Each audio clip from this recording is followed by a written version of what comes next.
What if I told you you could improve your machine time by 10, 20, maybe even 30% without adjusting a single feed or speed setting? Sounds pretty impossible, but that is exactly what we're going to be covering in today's episode. Now this is technically a repeat of a video I did many years ago, but because I did it on a 3018 machine, people didn't think it was applicable to other types. Well, it is. It doesn't matter if it's a 3030, a 4040, or something like the long mill that they are both sitting within. These gains and improvements we're about to make apply to all of them. Now, to achieve this improvement, we're going to be looking at some of the settings within your control board, your Gerbil settings. Now, these are often set at the factory, very safe, because they don't know what type of things you're doing with this machine, what size spindle you're running, or even what type of climate you're operating it in. So they set these limits very safe, just to guarantee that everything is going to be okay. Now, changing these settings is very easy to do, and we can always restore them back to the originals if there are any problems. Now, the settings we're focusing on today are the acceleration settings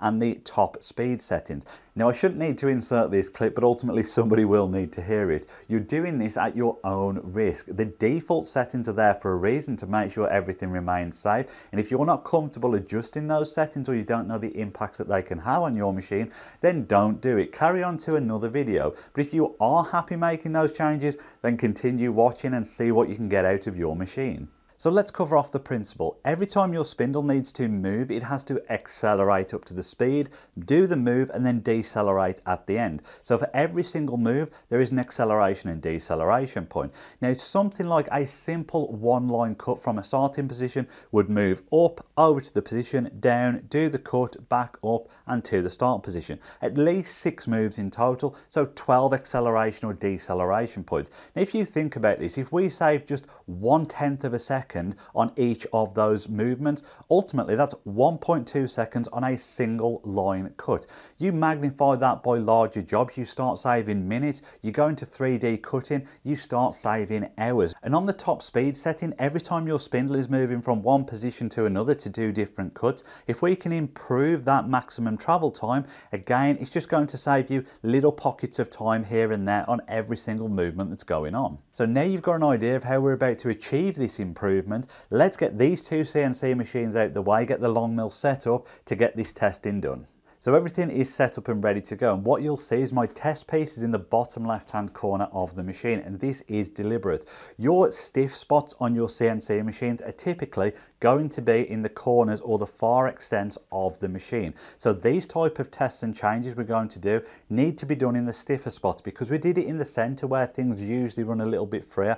Ultimately, we could push the machine a bit too far, and then when we come to do a job that goes closer to the end up jamming the machines. Now, in terms of the default setting for the Long Mill Mark II, they're actually pretty good. I've deliberately lowered them down just to highlight what we can do in this tutorial, but all being well, we should still be able to take it further than what the default settings are. So we are in UGS, or Universal G-Code Sender. Now, one thing I will highlight is you can do this in any software. It doesn't matter if it's OpenBuild's controller, G-Sender, they will all do exactly the same thing. I'm just doing it in UGS because that is my preference.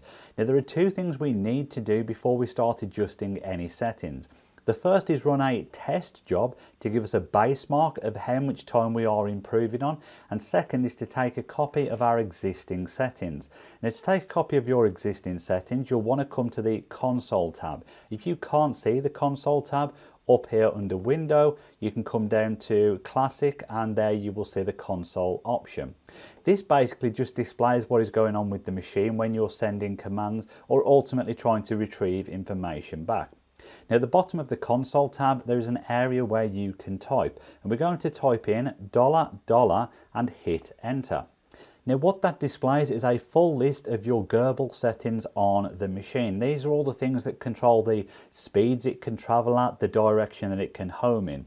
Now, what we want to do is basically come to the beginning where we have OK and the $$ symbol, and basically just copy everything below that. So from $0 all the way down to the end. And we're going to press Ctrl C, open up your notepad, and then we're just going to press Control V or Edit Paste into there and put all of our settings in here. Now I will highlight the settings that we are looking at today is these $120 to 122, which are your acceleration settings, and we will also adjust the $110 and 112 settings, which is your maximum rate or your top speed. Now we are starting with the acceleration settings, the 120, 121 and 122.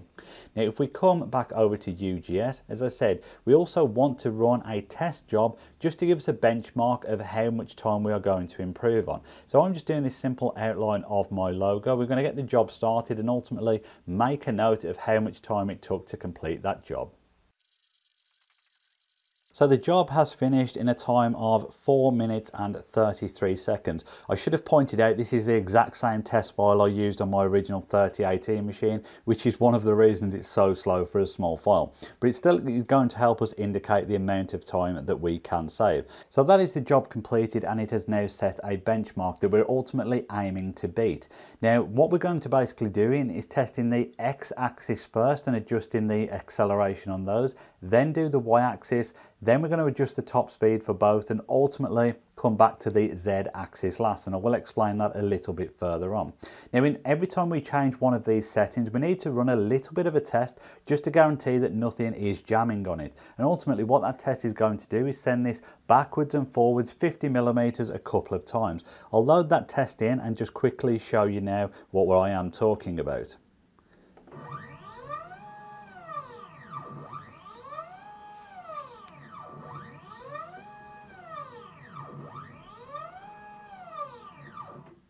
So just to go backwards and forwards a couple of times, that's pretty slow because we know the acceleration settings are very low. If we come back to the original settings, we have 120, which is the X-axis acceleration, down at 30 millimeters per second. And now we're going to try and increase that. Now in order to adjust any of the settings that you want to change, simply put in the defining code first. So for this one, $120 equals and then the new value. So we're going to bump this up to 100 straight away.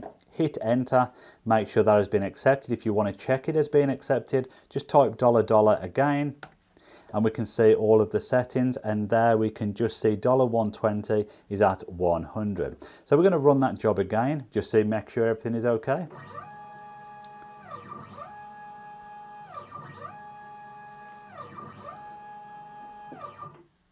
And then we're going to take that up another step. So let's go $120 equals 250. Hit enter and run it again.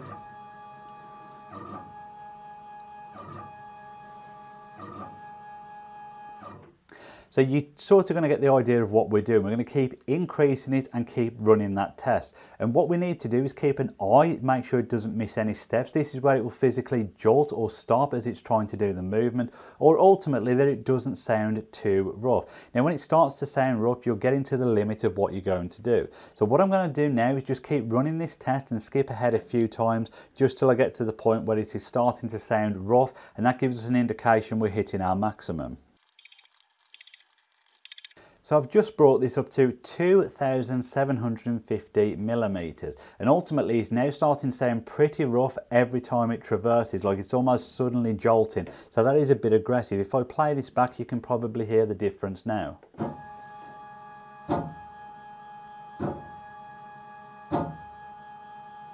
It's just that sudden dum, dum, dum, dum. So that means we're probably getting to the point that this is close to the edge of its setting. Now as I say, the other physical thing is that it's stalling as it's moving. It's not done that yet, so we possibly could push it further, but I'm going to leave it there. Now the key rule when we're doing any of this is bring it back down to a safe limit. So if we're at 2,750, I always aim for around 80% of what we are at. So 80% of 2,750 is 2,200. So we're going to go $120 equals 2,200, hit enter, and that is put that setting in there. We're just going to double check by $, hit enter again, scroll down the console just to catch back up, and there we can see $120 at 2,200. So we know we've got that at a safe setting. We're going to do exactly the same now on the y-axis. We're going to open the same type of job, but traveling on the y-axis at 50 millimeters forwards and backwards. And again, start the same process. Let's bump the y-axis, which is 121. So we're going to go $121 equals 100 to begin with. Hit enter and run that test.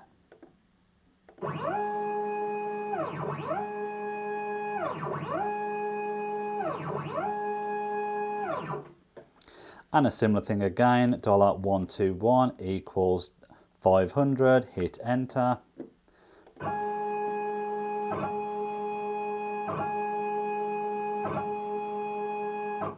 So again, I'll jump forward now to a point where it's starting to struggle. So I've just got this up to 3000. We're starting to get that same dump, dump, dump sound again. So I'm going to bring that down to 80%, which is 2400, and I'm going to leave that as my maximum setting. So $121 equals 2400. Hit enter, and we have now done the X and the Y acceleration values. Now the next thing we're going to start looking at is the top speed for the X and Y travel. Now if we come back to our original notepad, we have got the top speed of these at 2000 millimeters per minute. This is 110 and 111 for the X and Y axis respectively. So if we come back, let's see about improving these. Now the way we're going to do this is we're just going to type a value that we know is probably way too high. So we're going to go $110 equals, let's say 5,000. Now I suspect this machine can't reach 5,000 millimeters per minute, which is why I've done that, but we're going to do the same for the Y as well. So $111 equals 5,000. Again, hit enter. Now in your travel speeds on your jog controller, we're going to basically use this to define how fast we think we can get the machine to travel. So we're going to put in a decent travel distance, let's say something like 100 millimeters, and we're just going to try and basically send it and increase the speed each time. So it's currently at a feed rate of 2000. We're going to start by taking this up maybe to 2200, and let's just send it on the x-axis 100 millimeters. It did that fine, so let's take it up again. We're going to go 2400. Now what you will notice is I'm doing this on the jog controller because it's easier to control this on this setting rather than keep doing it via the G-code commands. So we're going to bring this back now 100 millimeters. And again it's doing that fine, so we'll bump this up a bit more and keep going. So I've now just brought this up to 3,400 for the top speed, and what it's ultimately doing is jamming or stalling. If I go to do this again, so what that means is we have now taken this a little bit too far. So let's bring it down a little from 3,400 to 3,200.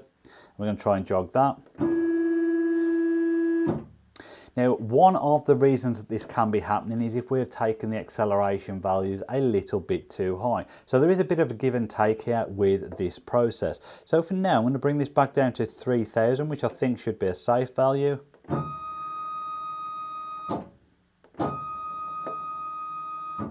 There we are, and it just gives us an indication then that we know this is safe to travel at 3,000 millimeters per minute. So we'll stick with the 80% rule, and 80% of 3,000 is 2,400. So we're going to go $1110 equals 2,400.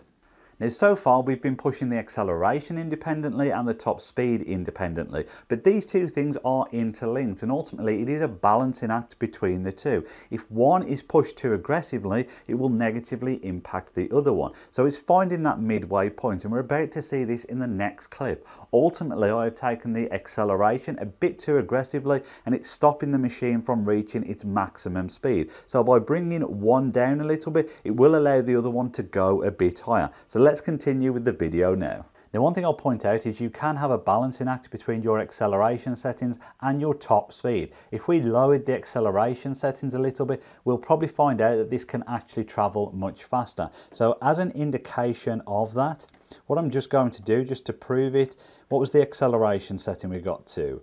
2,200. So I'm going to drop that down a little bit. I'm going to go $120 equals, let's say 1,500. Now what I'm going to do is try and get this to move faster. So if I go $110 and maybe put that back up to 3,500 just as a test, We're going to try and run this at 3500.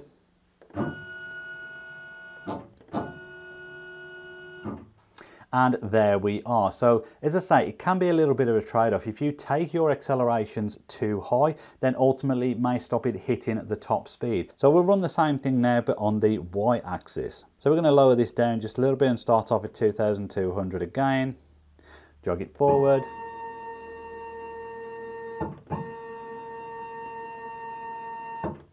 And we'll work our way up. Now usually you will find your X and Y will travel at very similar rates. So in theory I could bump this up to 3000 and we'll try that.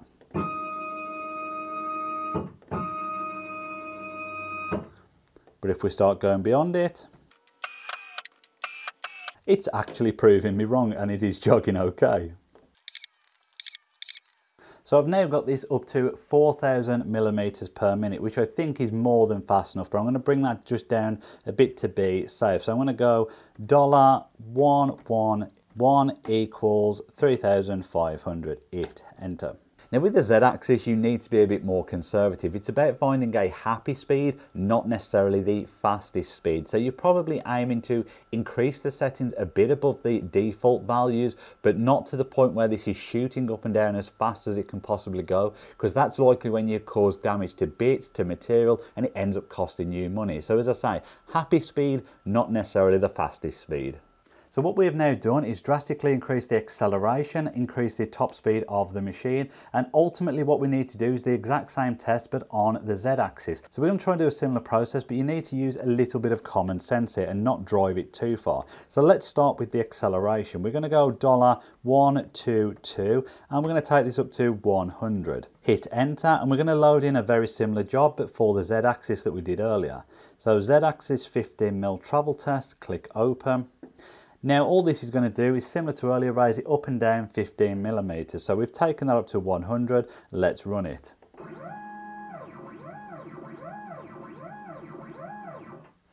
Perfect. We can push that a little bit farther. $122 equals 250. Okay. $122 equals 500. So I've just skipped ahead a bit and I've got this up to 1000 millimeters per second on the Z-axis acceleration. I could continue to increase it more. I may take it up one more step. So $122 equals, let's say, 1250. I think it's still going to run okay at that. But I'm happy to leave that there. Now in regards to the top speed of this, I currently have it set at 2000 millimeters per minute, which to be honest with you is more than fast enough. You shouldn't really be accelerating or diving this into anything at 2000 millimeters per minute. So I'm actually going to leave that as it is. But if you wanted to try and dial yours in further, it is exactly the same principle. Just start jogging it about up and down and increase the maximum rate. And then if it starts to jam, try and find that balance point between the acceleration and the actual top speed itself. So we've just changed a few settings on this to ultimately adjust the acceleration and the top speed. We're going to run the same job again and then compare the time against the benchmark to see what we ultimately achieved with it.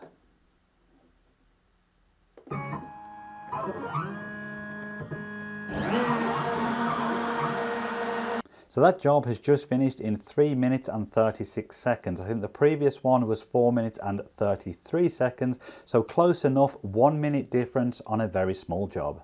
So just under a minute saved, and that is about what, a 20-25% difference on that very small job. You start to magnify that across bigger jobs with more directional changes, and that amount of time saved is only going to increase. On things like 3D carvings, we start talking about potentially saving hours as opposed to just minutes, so it really can make a huge difference.